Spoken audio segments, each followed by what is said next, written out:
realizing he had pinned down the wrong person.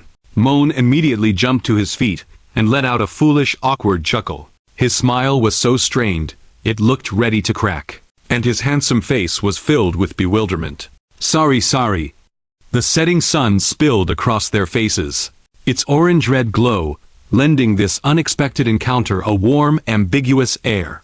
The girl slowly rose and brushed the fallen leaves from her skirt, but her expression gradually turned somewhat dejected. Her eyes hidden behind round-framed glasses lowered slightly, and her voice became softer than before. Moen, do you really not remember me?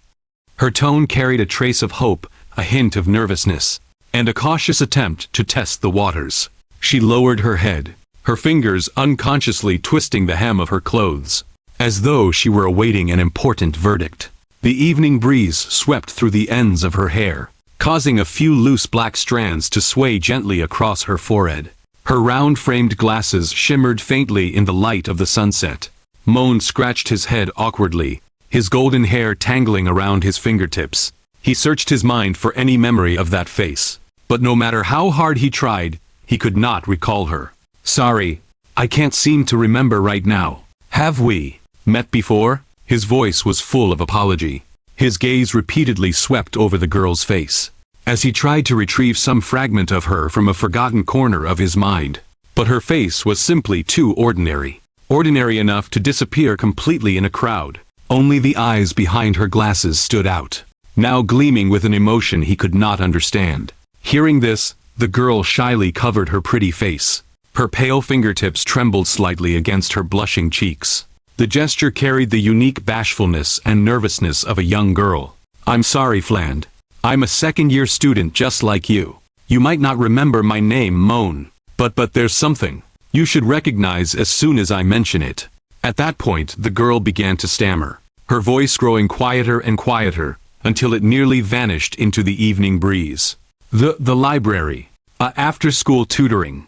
Moen had no idea what she meant. His blue eyes were filled with confusion, and his brows furrowed slightly. The library? After-school tutoring? What does any of that have to do with anything? He turned those words over and over in his head, but he simply could not connect them into a meaningful scene. Then he noticed the girl's uniform soaked through with sweat. The thin fabric clung tightly to her body, outlining her slender, youthful figure. The shape of the garment beneath her drenched shirt was faintly visible. Sweat trickled down her pale neck, glistening in the twilight. Her collar had fallen slightly open from the moisture, revealing a small patch of fair skin that gleamed alluring beneath the setting sun. Moen's imagination could not help but wander, but he quickly snapped back to his senses, and shook his head hard to drive those distracting thoughts away. Wait a minute. You're the girl who misunderstood me back then and slapped me. So it was you. Realization filled his voice, as the blurry scene in his mind finally came into focus. The furious slap in the corner of the library, and the bitterly spat word scumbag. That day, he had merely gone to the library to find a book, only to be furiously berated by this girl in round-framed glasses. Before he even had a chance to explain, a resounding slap had landed across his face. Hearing that, the girl lowered her head even further, until her chin was almost touching her chest. Her pretty face was filled with guilt and regret, and her voice grew quieter and quieter. That's right. I'm truly sorry. Her fingers nervously twisted the hem of her clothes, her fingertips turning pale from the force. Tears glimmered in the eyes hidden behind her lenses, as though she might start crying at any moment. Her voice caught in her throat. I was too impulsive back then. I let those rumors cloud my judgment, and never even thought to verify the truth. I just hit you without thinking. I'm sorry. I'm truly sorry. Moen stared at the girl in front of him, utterly puzzled. Confusion covered his handsome face, while his golden hair fluttered gently in the evening breeze. So sorry, why were you following me? There was a probing note in his voice, as his gaze wandered across her face. Someone who had once slapped him had suddenly appeared before him to apologize, and even admitted to following him all day. No matter how he looked at it, something felt off. The girl did not dare meet Moen's eyes, and her voice grew softer and softer, as though she were forcing the words from her throat. Because I wanted to apologize to you, Moen. Back then those rumors misled me. I thought you were a scumbag who was dating 13 girls at once. And carelessly getting girls pregnant. That's why I did what I did." She paused and took a deep breath, as though trying to summon her courage. But when the evil cultists invaded the academy, the projection inside the underground shelter allowed everyone to see you fighting them. Even though we're all second-year students, you still risked your life against such terrifying monsters to protect the academy and your fellow students. In the end, you even defeated the leader of the cultists. As she spoke, the girl gradually became more emotional, and her voice began to tremble. The eyes behind her lenses shone brightly, as though something were burning deep within her pupils. If you really were the kind of person described in those rumors, someone who abused his status as a duke's son to bully the weak, a lustful coward who feared death, then you should have run away faster than anyone else. That's why I believe the rumors were lies. You could never be as terrible as everyone claims. Her voice grew increasingly firm, and she finally found the courage to look Moen directly in the eyes. Moen felt delighted by everything he had heard.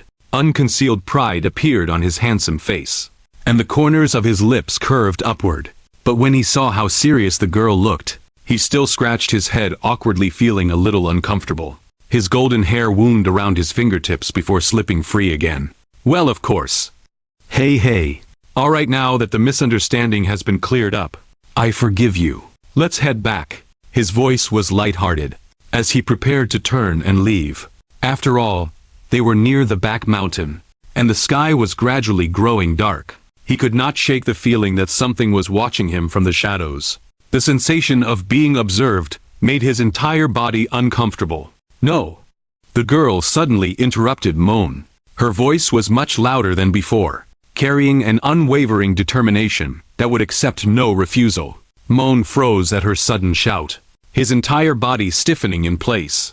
His blue eyes were filled with astonishment. The girl gave him a sweet smile, one that blossomed beneath the sunset like a flower, filled with a young girl's innocence and sincerity. "I prepared a little gift for you."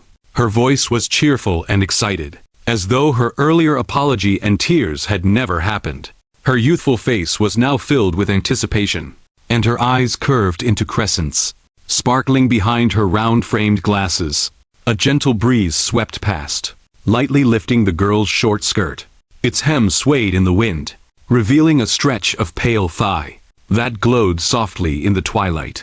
Although her legs were not as long and shapely as Senior Anna's, they possessed the slender, youthful quality unique to a young girl. Her skin took on a healthy, warm ivory hue beneath the setting sun. The youthful face behind her round-framed glasses looked so innocent, possessing a purity that was impossible to refuse. But that innocence was almost too intense. So intense that it was impossible to tell whether it came from genuine sincerity or was merely a carefully constructed disguise. The girl suddenly grabbed Moen's hand and ran toward the girls' dormitory.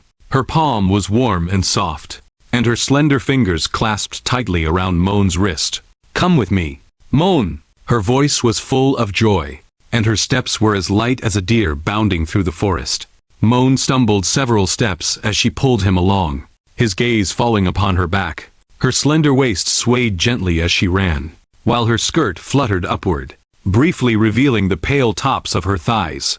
Through the deepening twilight, Moen could not bring himself to reject her kind intentions, so he had no choice but to run after her. Their footsteps beat out a rapid rhythm against the stone path, and his golden hair streamed through the wind. The girl led the way ahead, her lower legs wrapped in ankle socks alternating rapidly.